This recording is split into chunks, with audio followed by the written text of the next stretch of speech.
Well, what's happening, everybody, and welcome on into the Put It in the Book show, season 7, episode number 13. And I might add that it is home to the current number 3 wildcard team, the New York Metropolitans. So, and we'll get to all that stuff and more.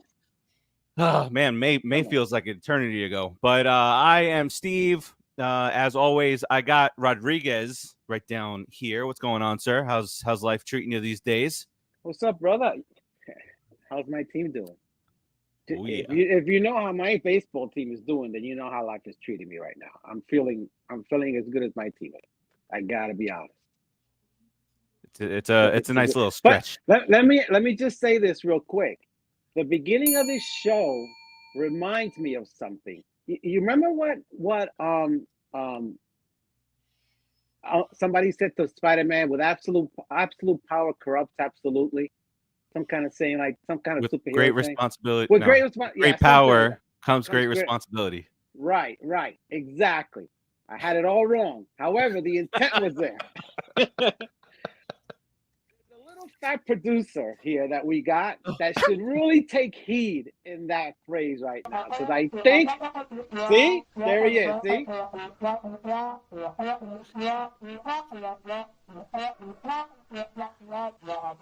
Shut up! Actually, the last part made sense. A little bit. But the thing you said about you, I didn't like it. It's true that I didn't like it. You should tell that to people. Keep that to yourself, producer Joe. Exactly. All right. So let's talk baseball now. Well, we got Keith on his way, and obviously we've already heard. Is that a threat or a promise? That we've already heard from the guy behind the wall. So I unless he's got anything to add, he didn't knock. He was so rude, just barking down this tree. You just want to make him talk, right? Because he's not gonna let it go. All right. Look, lot of good things to talk about with the Mets in playoff position. They're red hot, beating the Nats. It seems as though every single night the starting rotation's doing well, the hitting's doing well, defense playing well. We'll talk about the bullpen, but all that and then some right on the other side of this beautifully crafted video. Put up the bullets!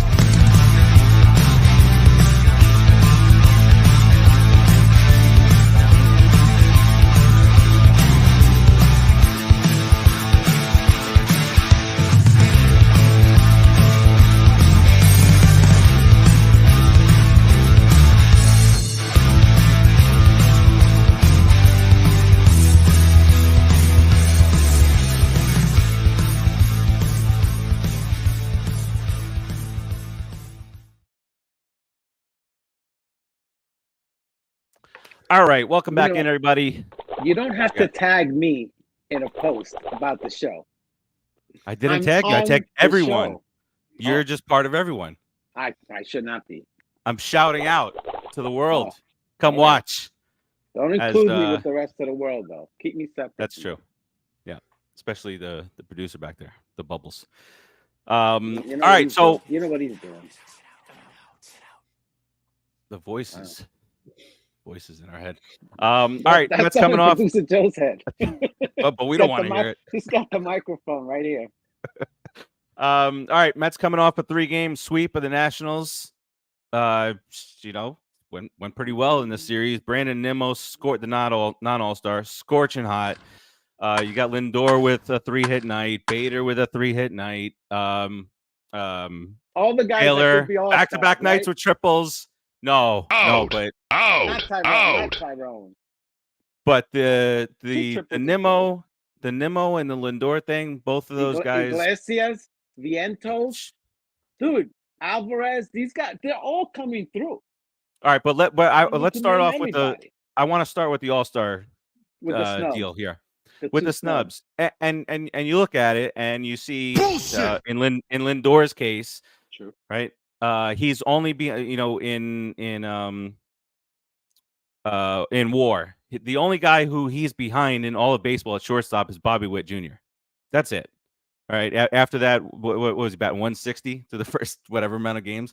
And then Nimmo Nimmo's got his OPS up to almost 900, and both of those guys are top 5, Lindor top 2 in their positions, and not all stars. Clearly, he was hitting 0-32. 0-32. Think about that. That's pretty bad. And what Lindor is what, at 250, 251 now. But dude, bombs. Lindor was garbage for the first month. Nito, well, not Nito. Nimmo. Oh, I might even say that because that's like a curse. And he's a rat, by the way. Nito's he's a rat. So, but Nimmo, a failed rat though. He's a failed rat because we beat him. Go stay in Chicago, second city. Yeah, second to New York. You know that. That's where you belong. Number 2, Nito. Carajo. Anyway, see what you made me do, and I like the guy. See, now producer Joe would argue he was with the team for 12 years. He's a middling player. He's got to latch on wherever he can. And he goes to the Cubs and he tries to tell us about Diaz getting putting stuff on his hands. Right? How you think that happened? That's what happened. That's why Diaz got suspended for 10 games. Thanks, Nito. Next time we see you, you get hit with a ball right to the freaking throat. You traitor. There's the anger. There anyway, I like it. I'm just saying it could happen. Those things could happen in an alternate universe that I wish for. It could happen. Don't tell me I'm wrong. He deserves it. He ratted on us. Yeah, he did. That's why. But he failed. But he even failed at that. The only thing he was ever successful at was batting 3 whatever in AAA. Cheers, Nito. You won a championship, a batting championship in AAA, and you succubus off a Lindor for a good month and a half to get yourself to 300. Remember that? Cowbell. Yes. Cowbell in the house. Just got home from Citi Field. Awesome sweep. Man, first shutout of the year. 7-0. It was a little bit of a shame that Diaz had to even start to toss in the bullpen today, but let's get that. You have to be safe. But it's nice to see that we got pals like Cowbell over there going to the game and just reporting in. We appreciate you, Cowbell. Yeah. Keep it up, brother. All right, so it looks as though there could be a couple of potential injuries where one or two of these guys can be injury replacements. Lindor, they asked him, and Lindor says, "I guess I gotta have a better April." That's. But even without that April, he's still the number 2 shortstop in all of baseball. Even with a bad April, but great. However, dude, that bad April can really stink him up, because he was really bad. For to be a superstar like that, to start off in April and start off that bad, I get it. I can understand that he's done it like 2 years in a row. So okay, so I guess that's you. That's who you are. But man, that is a little rough, dude. It was a bad April. I mean, the dude was batting under 200. That's bad. Yeah, that was really bad. But nothing was going. Even Nimmo was in the 215 range, like where the squirrel currently is. He was but Nimmo was down there, and Nimmo's been unbelievable. Nimmo out of the 3-hole or the 2-hole, and Lindor in the 1-hole have been that switch insane. That switch. You got to give Mendoza some credit for that, man. And people have to say this about the poor. I mean, now I'm hearing people say that he doesn't know how to manage a bullpen. I'm starting to hear stuff like that online.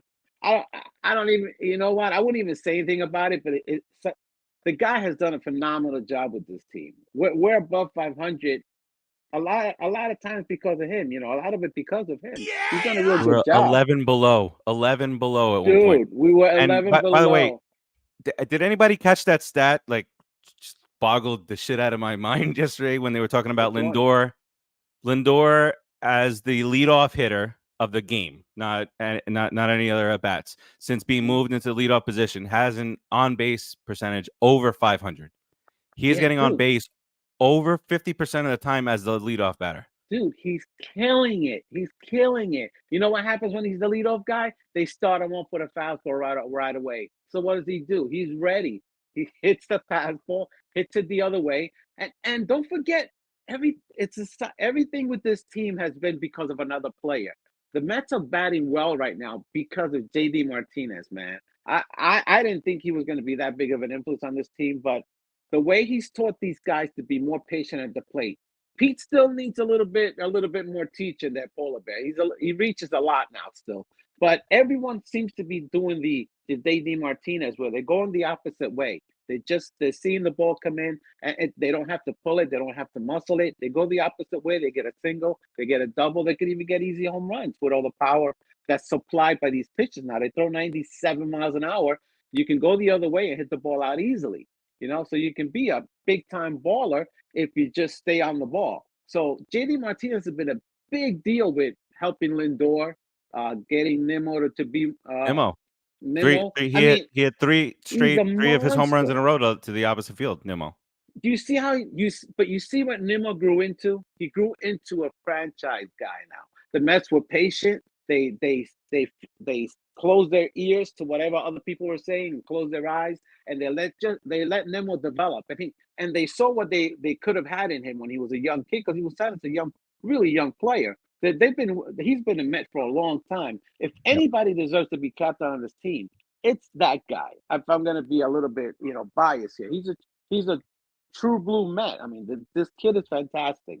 They stuck with him. They did it old school. They brought him up. They let him go through all the pain, all the hurt. Remember when he couldn't even stay freaking healthy for a season, bro?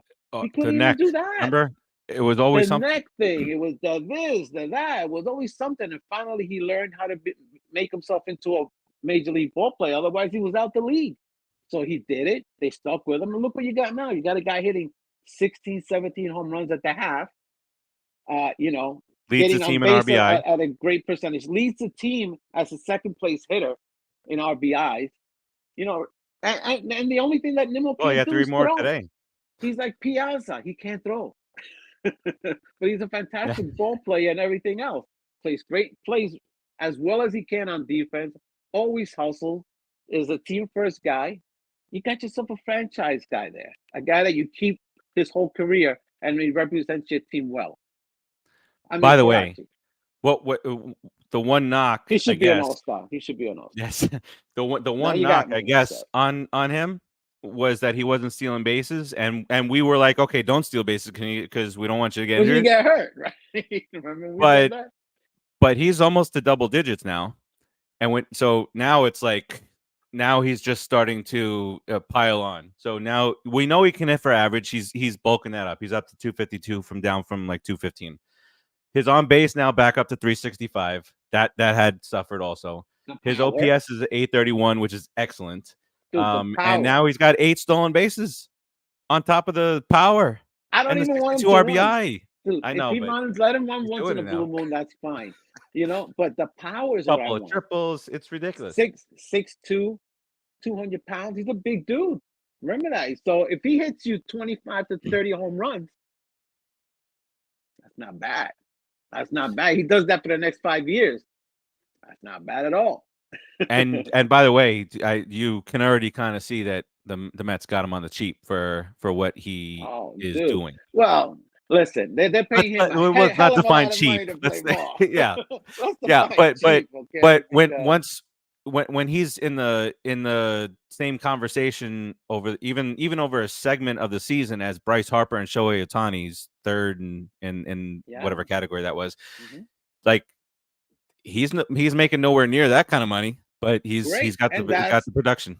And that's what they should do with Pete, and that's what they should do with all these young guys. You got to let Vientos play out the whole year. Alvarez, I'm fairly sure that he's a stud.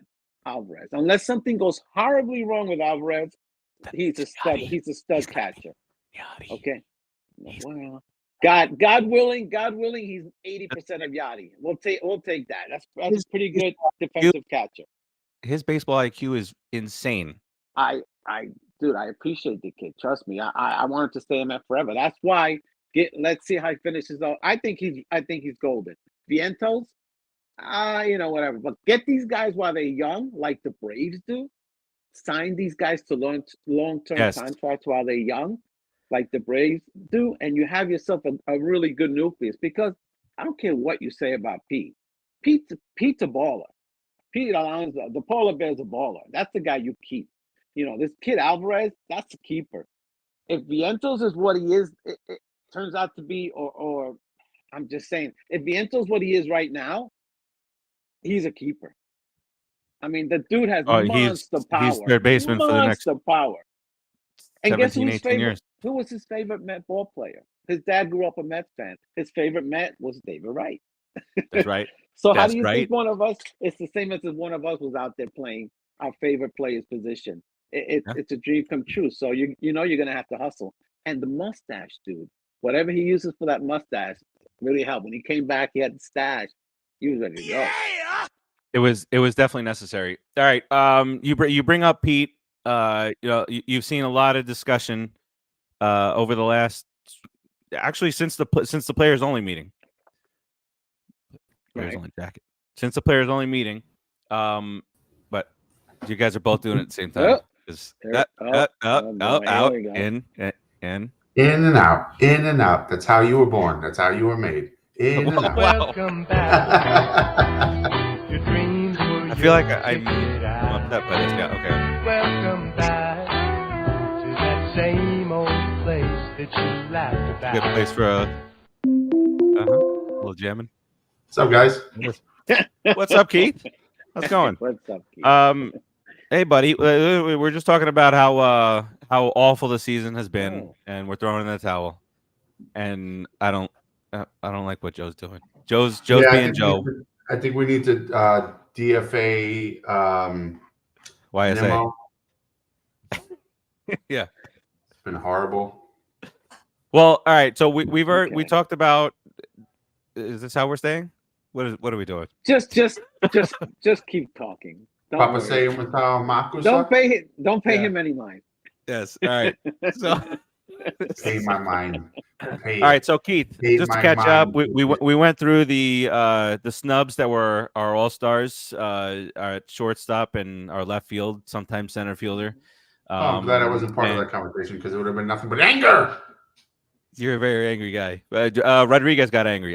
He wasn't going to get angry. You got a little angry. Rewatch. Yeah, I wasn't even here. I know you did, Rodriguez. I don't know. What did you say? What? Pardon? I did not hear you guys. Well, look, we're going to transition here to, all right, this team is so much fun to watch. That is for sure. It was, we have the little lull there. But all right, so kind of getting back into the discussion where Rodriguez, you had brought up Pete, and kind of, I guess, over the last 6 weeks or so since the players only meeting, there's been a lot of focus on the leadership of Nimmo and Lindor. Nimmo with the story that came out with the rain delay, and he took the whole team out, or he ordered food in. They went to the auditorium, big team building thing, and now there's that. And now this is the stupidity. I'm just going to bring it up just for a moment. Those idiots on WFAN said that Pete's not handling his all-star selection properly, and they have seen enough of his potential leadership that they are done with him. Obviously, we're wow. Just like the season was over. The season was over. It's over. So I guess you have to. Let me just slide this one last bit in, real quick. Obviously, you got to wait to see how the Pete thing, goes through the trade deadline and when you sign him, because you can't. You obviously can't name him a captain now, but I still think he would be very deserving of co-captain, captain. Obviously, if he signs long term, that's my only thing. I agree. That's fine. That's a fine thing. I think he is captain material. I think he's a leader. I think he'll be the face of the Mets for years to come. I'm really hoping that he retires as a Met. He seems like a great kid. I want him to be a Met. I don't. Maybe he's stepping back a little bit because he doesn't know if he's going to be a Met. Maybe he's not getting those vibes. Maybe in a way he's telling us what's going on, without actually saying, "Hey guys, this is what's going on with our contract." He's kind of showing it, like, I'm not being the leader. I'm not really being outspoken, but maybe he is. He seems to be involved in everything the Mets do.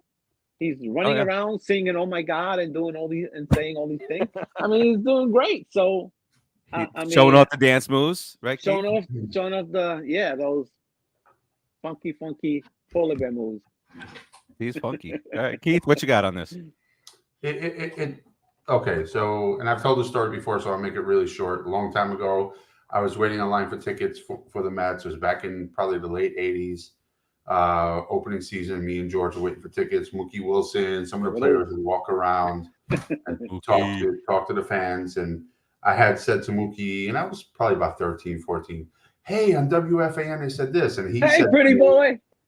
Huh? That's hey, Keith. pretty boy. Oh, that's Keith. That's a different. And then Mookie responded to me when I was mentioning to him what some of the radio personalities in WFAN said. He goes, they don't know anything.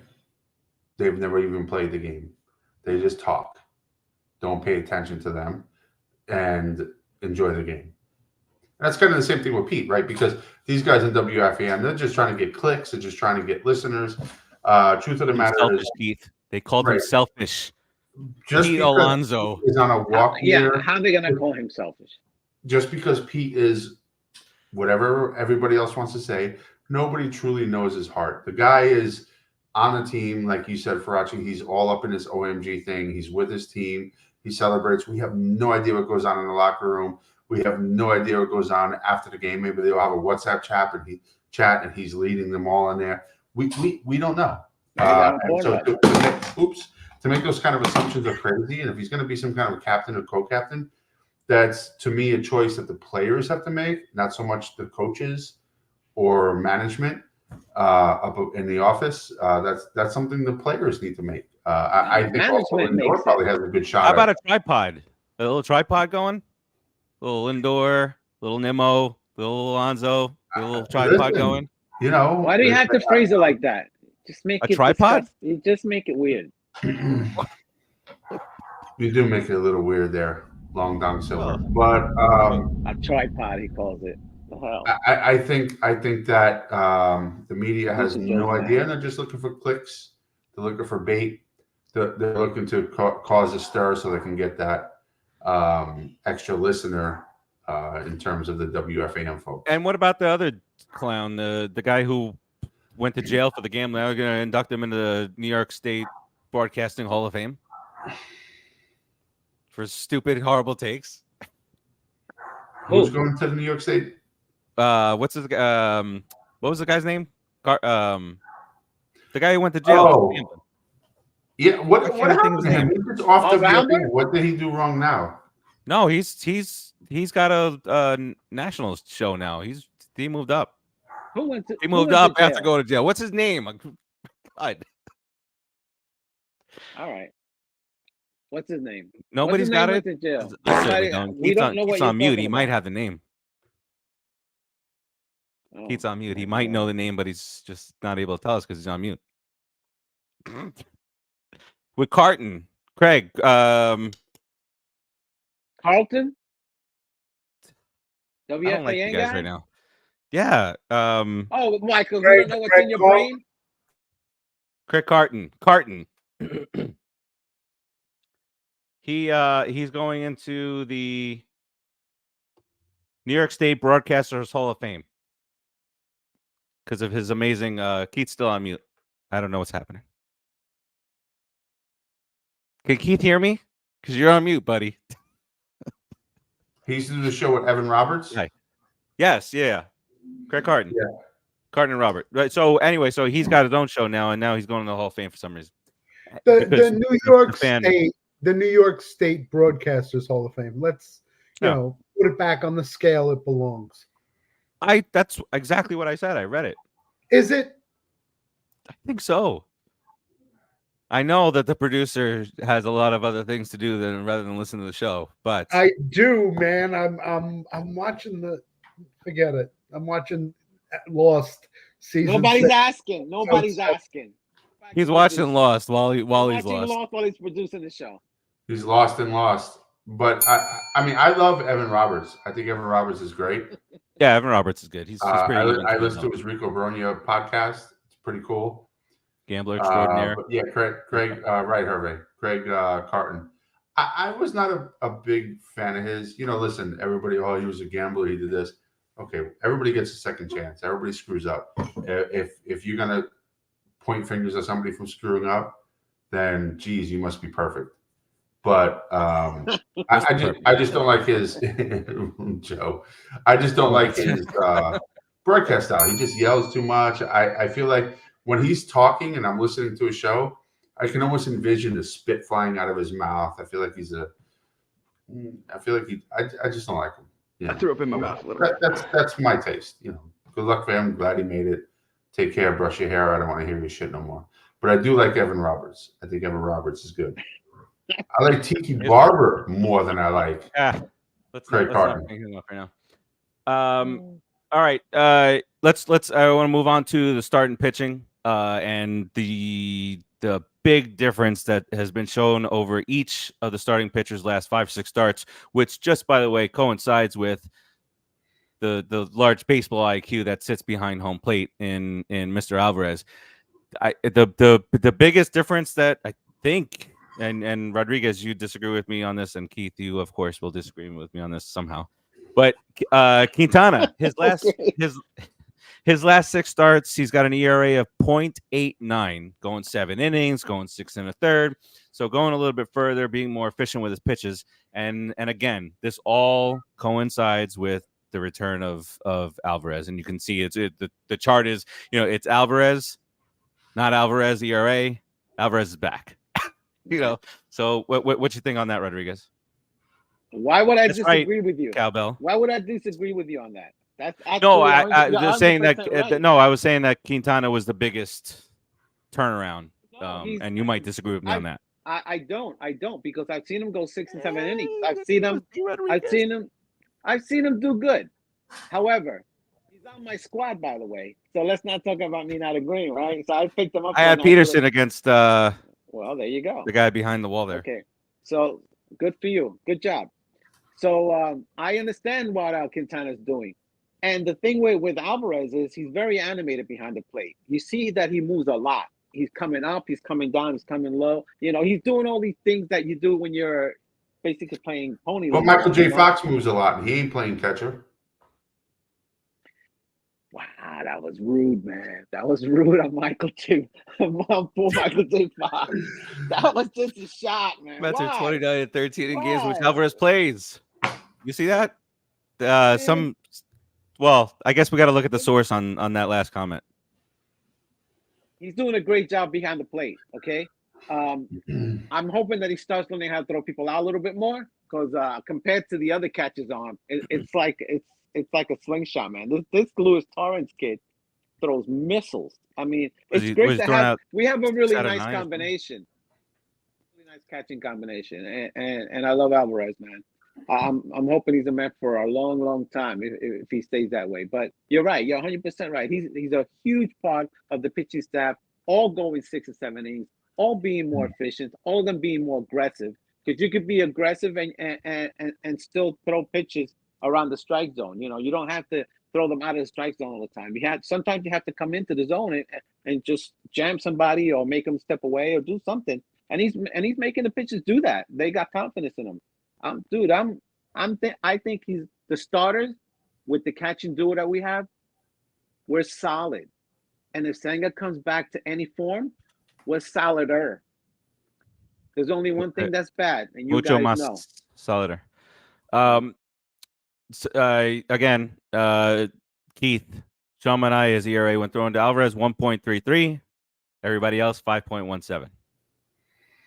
And everybody else was Nito and that other guy that was filling in. Navarro, whatever the hell his name was. Well, yeah, I mean, whatever. Narvaez, who wanted to be out of New York anyway. Alvarez is the guy has a real eye, heart, and I'll say even smell for the game. Like he can kind of understand what's coming. I gotta think that he's really a student of the game too. I got to think he's really studying these batters before he plays these teams in order to call these pitches he's calling, which enhances the pitcher's ability to really pitch well. Yeah. He's framing really well. His defense is not so bad. His defense is pretty darn good. And another thing that I really appreciate about him, he's so young, but he's kind of got a veteran aura about him. He's tough, and I feel like You know, and I don't want to put him on his pedestal, but I'm just going to liken him to maybe like a Pudge, somebody who's a little, he's tough. And he's the kind of guy I think that can, from a catcher's perspective, really lead this defense. And when I say defense, I'm also including pitching, really lead this defense and this team on that side of the ball because he just seems very I mean, I don't know. He has his aura about him, and it's not an arrogance, but he has his aura about him. Like between his knowledge and ability, I'm very, very impressed with him, especially offensively. I mean, the guy rips the ball better than any catcher. He's smart. He goes the other way. Like and Rodriguez was talking about you know, that's a lot of influence from JD Martinez. JD Martinez, if you take a video of him swinging the bat 100 times, it's probably right spot on. Same swing. It's the every same single time, swing, dude.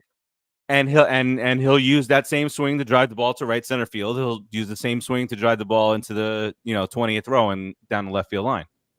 Yeah, it's funny with JD Martinez. You almost like that. You almost feel like when he walks up to the plate, he should be this big, massive, strong shoulder guy, and he's just a regular sized athlete. No, he's not, dude. He's huge.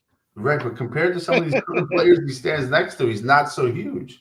Well, so I guess he's huge in general against the regular public, right? But in terms of baseball, like you see these guys against Joe, they're massive, and when JD Martinez walks up, you don't see like such a massive figure compared to these other players, but he is so baseball smart. He is so strong. He knows when and how to swing. It's really been a pleasure watching him play baseball with a New York Mets uniform. Great. Across the lineup, he's included with the better signings of the offseason. Him and Severino and Bader. I might say. I'm so happy that we caught that live. We caught that live on the air. It happened. Remember? Remember that? Keith thought I was lying. He's the best signing. I thought you were too. It wasn't only Keith. I thought you were a liar.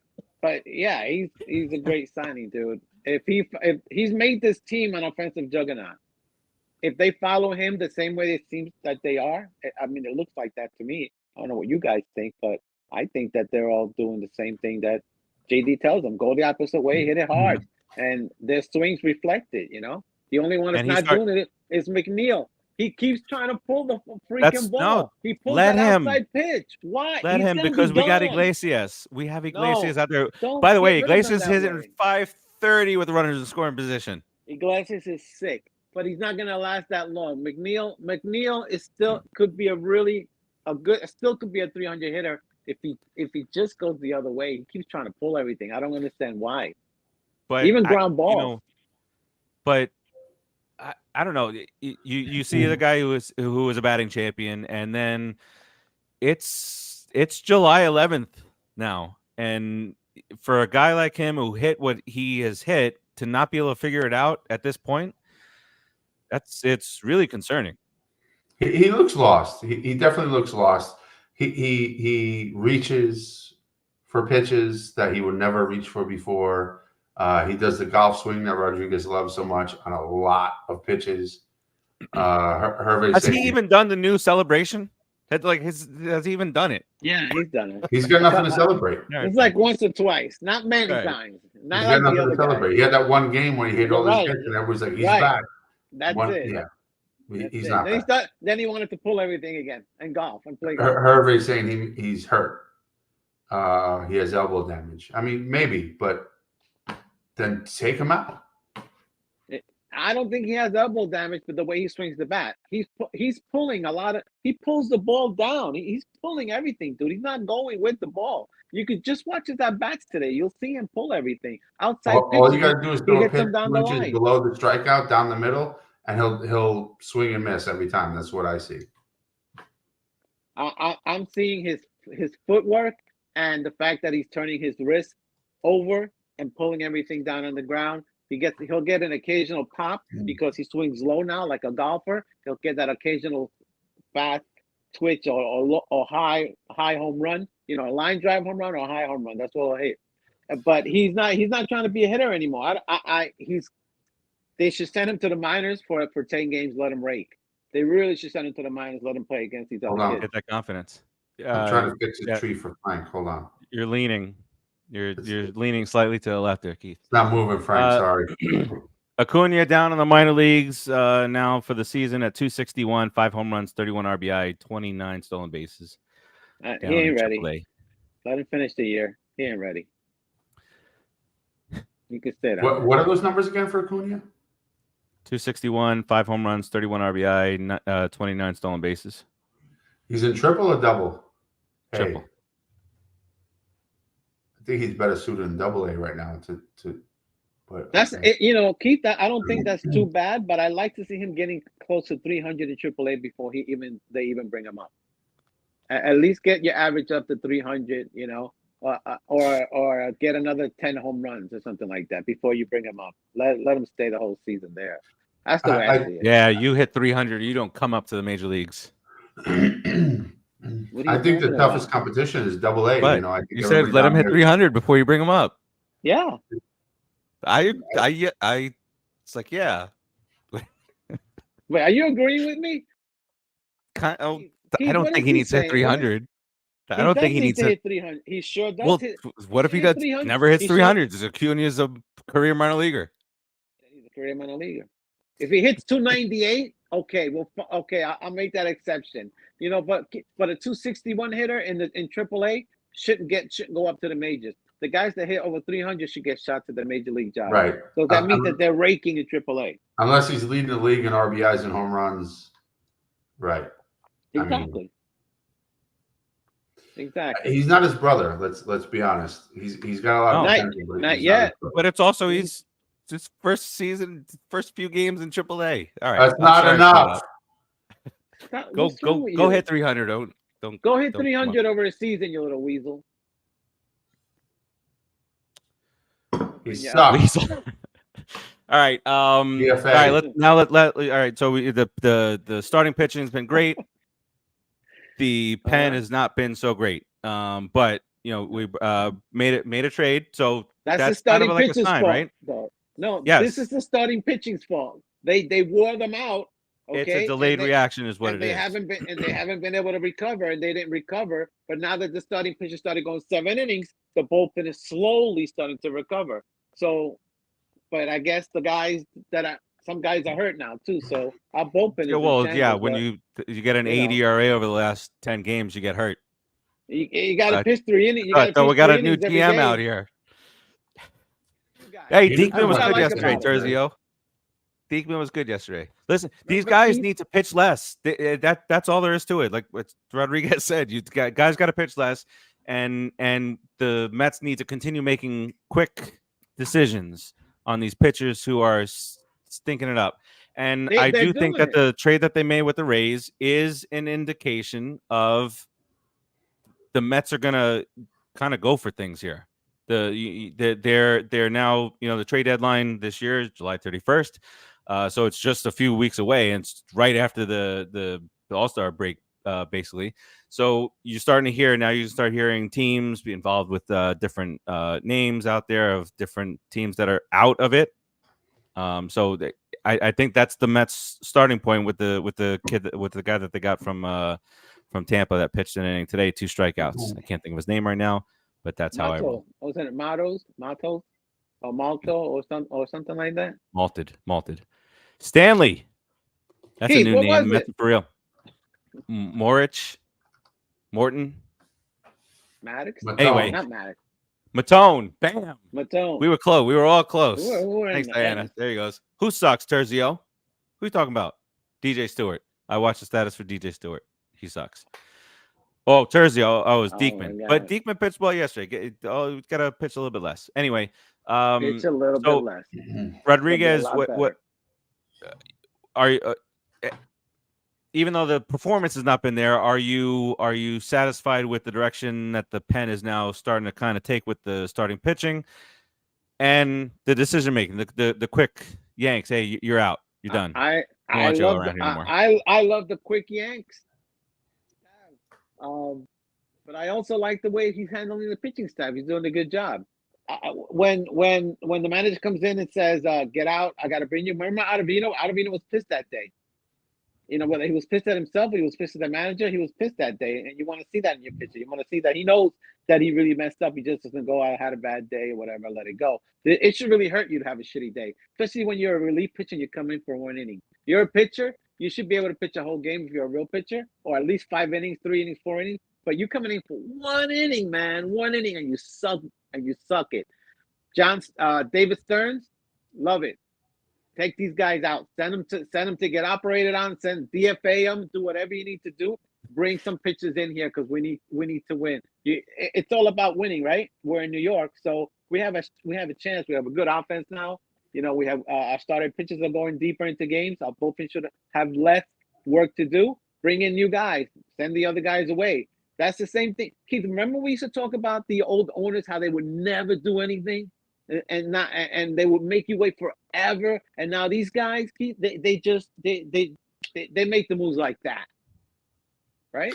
And it seems like they're giving the manager a little more leeway than they have in the past, because it seemed like when Van Wagenen was in there, well, TC, I don't know how much you can control TC, but it seems like the Mets in the most recent past, all the way up until last year, the year before, I'll just say this year, let's say that, has had too much hand in the dugout and the moves, and it seems like they're giving Mendoza a little bit more leeway to do what he feels is best for the team, and it's working out. Because if there's a pitcher floundering out on the mound, pull him. Let's not let him sit out there and just.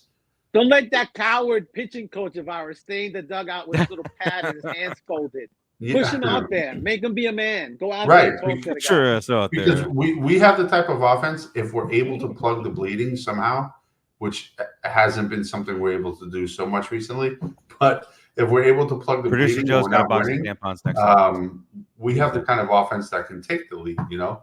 Now, the way the Mets have been winning is we're scoring enough runs to offset the bleeding in the bullpen.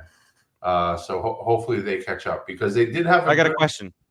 Mm-hmm. Sorry, I have a question for you. Being that everything else has kind of come together, the Mets just they brought in what's his name again? Morton. Matone.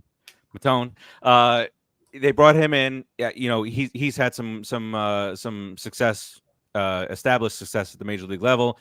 First out of today, 1 inning. Nasty. That curveball disgusting, nasty, right? Dude. So my question to you guys and everybody in the chat, and even that dude back there behind the wall, is if the Mets fix this bullpen issue, which is just I feel a move or two away with Nunez and these other guys, filling in, and the starters going along. They brought Buto in. Buto with his first major league save yesterday went 3 innings, right? Big Toe is fixing it. Yeah, are the Mets legitimate threats to the top 2 teams in the National League if they just fix that pen? And the top 2 teams in the National League are the Phillies and the Dodgers. Can I jump in on this? Yeah. So, okay, there's really only one way to answer this question. In terms of talent, no. Just being honest. I think we have a great team, but in terms of talent, no. But we do have the kind of team that if we're hot, yes, we can win. So in other words, on paper, not so much. But if we are clicking on all cylinders, I think we can be a force to be reckoned with. And I think we can mow over these huge, big market. We're big market too, but like a Dodgers, we are a big market now, Keith. We are a big market team now. Yeah, I think we can definitely do that as long as we are clicking on all cylinders. We don't have a lot of room for error. We don't have margin for error. But if we're clicking on all cylinders, pitching, offense, defense, and bullpen, we're formidable, and not many people can beat us if we are on that level. So the timing has to be right, and we have to make it into the playoffs, obviously, to do that. Yeah, and they have the third wild card now, and I do think that that's a real positive in the mental portion of this. You know, you were 9-19 in May. The whole their playoff percentage chance was like down to 1% or whatever it was, and now you have even right now on July 11th, you would be in the playoffs as it started. So that's a big leap from just a couple months ago. Rodriguez, you fix the pen. Can they contend with those two top teams? Well, as simply as Keith put it, everybody has to be firing on all cylinders, because if you want to contend with those guys, you need a healthy Sterling Marte in right field. Okay, you need Bader in center, and you need Nimmo in left. You need a McNeil hitting again. Okay, because I don't think Iglesias can last the whole season. I really hope he can, because if he can hit the way he's hitting now, I prefer him at second base with Lindor. I think they're a much better defensive combination. They seem to play the game a little bit more in sync from the looks of it. Okay, I like Vientos. I like the Polar Bear, of course, and our catcher. If these guys are all clicking, yeah, you can definitely compete with that offense, because they can put up 7 or 8 on anybody, and they're doing it against the best pitchers. Remember that. They're going against the best pitchers for like 3 or 4 I think games in a row. The best pitcher, they were smoking the guy. Yep. Whoever, I forget, but I know that was sort of a stat. So they can do it, and the starters can go 6 and 7, which against those type of teams, our starters are good to average starters, in my opinion. I would only say Senga is a superstar. Oh, look, see that? Even the dog agrees. I will only say that Senga is the big side type superstar that can shut down any team. All the other guys are kind of so-so, but with a really good bullpen or a rested bullpen, dude, we can compete. That was the whole point, you know. Just have the young guys learn a little bit better, compete, be in the playoffs, and next year bring up some more reinforcements and put it into gear again. So, yeah, man, I'm ready to go. The team that's playing right now can compete with anybody, and they're doing it. They're not beating the Dodgers and the Phillies all the time, mind you. They're beating the Washington and Pittsburgh and all these other teams. But you know, I'm sorry, Frank has me cracking up. Frank, yeah. Sergio, talking about the tree. The tree is. First of all, let me just tell you, Frank, in Florida, those palm trees, half of them all lean in that direction. And it depends what a sweet spot is, if that direction is right or not. Number 2, it's over the ocean, so there's no cars for it to fall on. And number 3, if it were to fall, I want it to fall on the Braves. Okay. This is so weird. But he also says, my ex-wife said it's not big enough. She needs bigger. Right. There you go. I was actually watching Dexter with I think it was season 2 with the tree cutter, the Skinner. So we need him over there to cut that tree a little bit for your wife. What a great show. Very good show. All right. The Mets are 500 team against over 500 team. Over 500 teams. 500 teams. Okay. But who else is an average is around 500? The Brewers, who are 14 games over 500, are also a 500 team when it comes to playing those teams over 500. So that's the Dodgers are 7 over against those teams. So there you see the difference. But that's why I asked the question: if you just fix the bullpen, everything else seems to be like the lineup is not in that all or nothing phase right now. You know, Pete and JD were not doing well, while the rest of the lineup were doing well. In the last few games, JD's picking up a few hits, Pete picking up more hits and get more involved. So now that's what we've always wanted, the balance. Right, you wanted to go up and down that whole lineup and have some balance. I think we're missing another outfield bat with Marte not in there. I think we're missing another sort of a power bat or somebody that can be a little bit more of a high average RBI type of person. We need somebody in that right field corner that can really drive in runs. Yeah. Taylor and DJ, they're good sub players to come in if they're hot and keep them there for a couple of games. Let them finish out the 9th inning or come in for an at bat, that type of thing. But I like I'd really, really like to see Marte back because before he got hurt, he was raking too, dude. He was starting to smoke. So all these guys were hitting the ball really well. So a healthy Marte to finish out the year, that would be well. That'd be great. Marte is multi-dimensional, right? Because he's a threat on the bases. Yeah. His glove is good. No He has an arm. He does have an arm, and at the plate, he is when he's on, he's very situational, and he has a really good eye. So he brings more than one dimension to the offense when he's healthy. And we've been making up for it, but like you said, for example, I mean Taylor and this guy, we can't. It's not going to last. It's just not going to last. We need them back. Even Bader, we know. Even Bader, yeah. I'll be honest with you. Bader, I like the way Bader plays, and I like his swing because it's even. It's dead up, straight up even. And if he's going to hit the ball, he's going to hit a nice line drive or occasionally maybe get a home run. I don't mind that swing, but I haven't seen Bader be that guy for a whole year yet. You know, if he can do it this year, it'd be great. But I don't have my full faith in him. I have more faith in the only guy I have faith in would be Nimmo in the outfield. And if McNeil was in the outfield, I would have faith in him because he's McNeil. We know what he can do. But the other guys, they're still a work in progress. You know, to me, ain't doing but McNeil is not doing it. So I get it. Tercio said that. Can we just give some quick props to Nimmo? I mean, 60. Okay. No, thank you. Oh, wow. 62 RBIs, situational hitting, clutch hitting. I mean, we always liked Nimmo. He's always been good, but he has really just kind of brought his game to like 2 other levels this year. So thank you, Nimmo, for keeping us alive. Alive. All right, let's get to the road. Part of our offense, even more than I would say Alonso and Lindor, who have been really good, but Nimmo has just stepped it up. Nimmo has won a lot of games for us. Literally that you can say Nimmo won that game, Nimmo won that game. And it's been about 4 games that Nimmo has actually won for the Mets.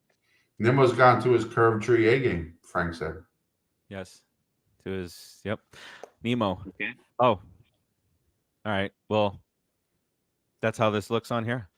All right, so road ahead, we get the Rockies coming up. Yeah, I don't like this. I like the. No, nobody asked. I'm kidding. I can't even see what you're showing me. You can't what? I can't even see what you're trying to show me. I'm not trying to show you nothing. With pictures, and I see like a whole bunch of blurry nonsense. Well, stop looking and just talk. I'm not trying to show nothing. All right, Rockies coming into town for the final series before the All-Star break. You got some clown named Gordon, which on 7-11 he's 0-1 with a 7.11 ERA. There it is. Right. Against Mr. Minaya, 5-3. He's got his ERA now that Alvarez is back, down to a 3.43. That's your Friday game. And going down. And yeah, right, sliding on down. Saturday is a 4:00 game. Again, I don't know who anybody is in the Rockies anymore. Some guy named Feltner, who is 1-8 with a 5.29 ERA, against Mr. Scott. Mr. Scott, 0-2, 4.15 ERA. It kind of had that little gritty kind of outing last time out. Got pulled early on. Sunday is a 1:40 start, and is it? I don't know who this Quantrell guy is. I don't know if it's Paul or whatnot. Yeah, he's 6-7. Yeah. Or something, yeah. 6-7, 4.13 ERA. Quintana He's for the Mets. That's a lot. Yeah, 4.13 in Colorado, I guess. Quintana 4-5, 3.91 ERA. Brandon Nimmo bobblehead doll night on Friday, and then City Connects on Saturday. All right, what you guys got for this? The Rockies are a 33 and 61. That's a sweep, says Rodriguez. Keith? I don't know. I couldn't see anything because we're in this. Because nobody knows how to turn the phone this way for the better view. Could you hear me? I was talking. I was telling I was saying who was pitching and stuff. No, because when you're this way, your voice is a lot more like it's just so much narrower that I can't hear it. But I'll say 2 out of 3. I would say 3 out of 3 if we were in a better format, but 2 out of 3 in this format. Producer Joe, what you got? 3. We sweep all 3. There it is. Yes, I firmly believe that will happen, and we better not lose that Saturday game to that 1-8 guy. So all right. So does that mean we sweep 3 times, or is it just one whole sweep? It would have been a sweep, a double sweep, if you would have said sweep, but you didn't say we're going to sweep. Yeah. Oh, the And then we format got just threw me off. Otherwise, I would have said a sweep.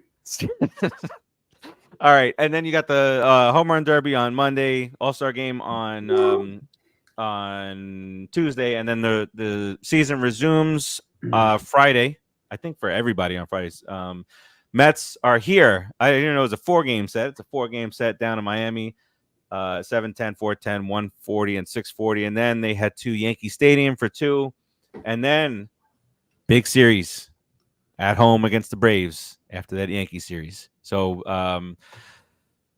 got to take advantage of the Rockies and the Marlins. Relax about all that. I'm just saying, got to take advantage of the Rockies and the Marlins. The next 7 games, the Yankees, I'm not saying this because of this, but they have the worst record in baseball of the last 25 games, tied with the White Sox or something. So, and we had a little bit of a hand in that with that 2-game sweep at City. So let that continue on as well. Let's get into that Brave series red hot. But there he goes. I want to be red hot. The Braves. And guess what? What it should be because of injuries and hit other that reasons. dude in the head. One to the skull, one to the cranium, one to the helmet. What's his name? And the Braves bullpen is pretty suspect. So we can do some damage. What's his name, Keith? The douchebag that hits his wife. Ozuna. What? That hits his wife. Doesn't he lead the league in home runs? Right there, baby. Up and in every at bat. Listen, not Quintana either. You can hit him. You can hit him in the ass. You can hit him in on the side, not in the head. Ozuna hit him between the 2 and the 4. Hit him between the 2 and the 4, and that's a reference to Benitez and Martinez. But I think that Ozuna, if he wasn't such a talent, he would be subject to the same punishment that every other baseball player would. But because he's so good and he's on the Sweetheart Braves, he gets going. Wander Franco just got charged. Well, his was a little different. He was grooming a minor. Well, and they're just saying they're monitoring the situation right now, allegedly. A crime's a crime. So the other guy should be getting charged too. Bottom line here, I don't know where we got here, but hit Ozuna. Go to you. You want to hit Ozuna? Let's hit him. Reason. Don't hit him. In the head. Joe, should we hit Ozuna? We should throw D batteries at him like we did Rocker. Just saying. Yes. Thank you. That was an efficient. That was super efficient. How many times have I said to you, don't hit him in the head? Don't hit him. Hit him in the head. Hit him in the neck. The carotid. Oh, the carotid. That's murder. All right, let's reel this bad boy out. Keith got so violent. I don't know what happened. Being an abusive asshole. It's a family show. Keith got all violent. Rodriguez was violent at the beginning of the show. Keith has been violent the rest of the show. Producer Joe's been the calmest person on this episode. And what is going on? Well, no, I just think that Ozuna, he gets so many breaks on being. I mean, I've never seen any other player. Give him a break. Sport. Let's give him another break, Keith. I'm just saying. Let's break his arm. Let's break his elbow. With a pitch. All right, let's get on with Ozuna. The guy that was cheating with a bat, with a hammer, and break his hand. Do it. Do it. Don't sign Thor. Sign Thor to a 1-day contract. Let him go out there and pitch and hit Ozuna. He couldn't hit anybody. Remember the last time he tried to hit somebody, he missed. He couldn't hit the strike zone. You expect him to hit a batter? That led to probably one of the greatest ejections ever. It led to nothing. In conversation that followed. It led to nothing. We won. Oh, that was great. We won. Yeah, give us a shot. We won nothing. Cocksucker. Very talented. He's one of the best Mets managers ever. I did really enjoy him. He was funny. He's good. Him. He's a little hot-headed. All right, let's get up on out of here. Keith, what you got on the way out of here? So I think that the Mets are really exciting right now. I'm so grateful for the fact that our offense is clicking and overcoming some of our bullpen woes. I do think our bullpen will come around a little bit. They were good in the beginning of the year, so I think that we're going to see some good things for the rest of the year. Probably slightly over 500 balls, so there'll be some frustrations. But this is the best I felt about watching a Met game in a couple of years now, and I'm very grateful for it. And I just want to say to the Braves, I want to say to the Padres. Actually, let me just focus this because it's better to just put all the strength and focus on one thing. Own in. Wakata. To everybody below us in a wild card race, especially right now the Padres, since they're right behind us. I hope you guys suck. I hope you all go on losing streaks, 10, 12, 15, 20 games. Who cares? I want to see some playoff baseball this year, and I don't care how it happens. Let's go Mets, baby. Really quick on that, what you said, Keith. The Mets at one point had one team behind them in the wild card race.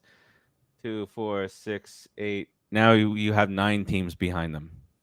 More pressure. Beautiful. More pressure. Time to step up and let's play some baseball, baby. But what's the first thing everybody looks at when you're behind that many teams? Oh, there's no way you're gonna leapfrog all these guys. Well, yeah. Rodriguez, what you got on the way out here? Yeah, that's why the windshield's big and the rearview mirror is small. You pay attention to the guy in front of you and you get ahead of him, and you leave the ones behind. Yeah, screw everybody else. Pirates. Or something like that. Listen, we're doing really good, man. We're doing really good. Let's just stay hot until and get nice and rested up at the All-Star break, since there's not going to be many of us there. So the whole team can go get some rest, relax, and come back strong. Let's go Mets. I hope Pete wins the home run derby. And I hope Pete wins 100%, dude. Let's go Mets. Producer Joe, what you got? No, and let's enjoy the All-Star game. Let's go Pete in the home run derby, and let's finish this 3-game set strong and have good feels on the break, and get some rest and come back and kill it. The Mets are one of only 6 teams in the National League over 400 runs scored. They have 10 less runs scored than the vaunted Phillies. 10. Second in the league in home runs, right? Right. And we were severely behind there. The Dodgers have scored 16 more runs than the Mets, with Ohtani and Freeman and Betts. I know Betts is injured now, but with those 3 guys for the majority of the season, the Mets have only scored 16 less runs than that team. How about Ohtani's hand job second base? What was that? What happened there? I wasn't going to mention. We'll send it off. We'll send it off air. I don't know what. All right. Let's go Mets, guys. This has been super exciting since that players only meeting. You always wonder what the hell that's going to do. If it's going to do nothing, it did a lot, or it seems to have done a lot. It did a lot. The camaraderie, the chemistry on the team since then, ridiculous. Just every night it's been the same guys over and over, Nimmo and Lindor and Vientos, but then it's the Iglesias and the Taylor with the triples and whatnot. So this is really a team that's coming together. It's a much better team. I think we said at the beginning of the year this would be a more fulfilling season, obviously, than what we had last year. But last year we had all these big names, Verlander and Scherzer and the such. And this year it's been more, you bring in the Vientos and the Alvarez. These guys are leading, and the middle of the line pitchers. Peterson's been great. Since coming back in the rotation. So, and then you're going to bring Senga in. It's going to be a 6-man rotation. And I think that does wonders for this particular starting pitching rotation. Maybe not in a more elite rotation, but the guys who the Mets have, I think 6-man rotation is going to do wonders for it and for the bullpen and for Diaz. Dude, with the pitchers that we have in the bullpen, with Hauser, Buto, you have Taylor down at the minors. Those are 3 guys that could come in and give you 3 and 4 innings at a time off the bench. So if they have a guy like a Quintana who's a little bit tired, he doesn't pitch that many innings, you let him do the 4 innings, and you bring in a Taylor, you bring in a Buto, you bring in those guys. It makes you have a bigger, broader bullpen, and you can even spot start them. We have a shot. If our offense is consistent, we have a really good shot, and we don't manage the pitching well to get into the playoffs and go deep. Not just be there for shits and grins, to actually get to the World Series. We have a shot. Terzio, I don't know. Have you not watched Adrian Hauser out of the pen? He doesn't. He's good in the pen. Let's just leave him in the pen. He doesn't have to be. No starting. No. He said get that. He said he's got to get the hell out. Leave him in the pen. He's doing very well in the pen. Just leave him there.